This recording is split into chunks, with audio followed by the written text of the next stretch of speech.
মদনকে একই করলো মিমির বাবা।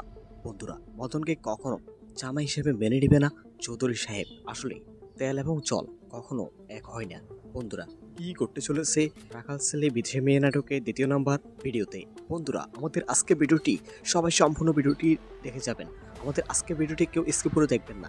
বন্ধুরা, ভিডিও শুরুতে আপনাদের কাছে জানতে চাই আপনাদের কাছে কেমন লেগেছে রাখাল ছেলে বিদেশি মেয়ে নাটকটি। বন্ধুরা, কমেন্টে জানাবেন। আর হ্যাঁ বন্ধুরা, আজকে ভিডিওতে লাইক করে যাবেন। আপনি কোন জায়গা থেকে আমাদের আজকে ভিডিওটি দেখতেছেন তা আমাদেরকে কমেন্টে জানাবেন।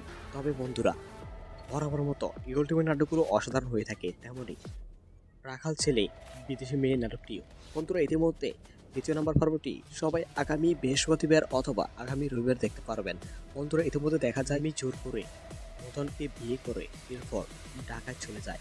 এখনো কেউ জানে না। বন্ধুরা, খুব শীঘ্রই দেখা যাবে চৌধুরী সাহেব জানবে, এরপর মদনকে মারধর করবে, মদনকে চাকরি থেকে বের করে দিবে। কিন্তু একটা পর্যায়ে দেখা যাবে নেবে তার জন্য সুসাইড করার জন্য চেষ্টা করবে। এরপর চৌধুরী সাহেব মদনকে জামাই হিসেবে মেনে নেবেন। বন্ধুরা, সবকিছু দেখতে পারবেন রাখাল ছেলে বিদেশি মেয়ে নাটকের দ্বিতীয় নাম্বার ভিডিওতে। বন্ধুরা, কে কে দেখার জন্য অপেক্ষা আছেন কমেন্টে জানাবেন। আর হ্যাঁ বন্ধুরা, আমি মেহরাজ আছি আপনাদের সাথে সবসময়। সবাই আমাদের ছোট্ট চ্যানেলটি সাবস্ক্রাইব করে আমাদের সাথে থাকবেন। আর আজকের ভিডিওতে লাইক করে যাবেন। ধন্যবাদ।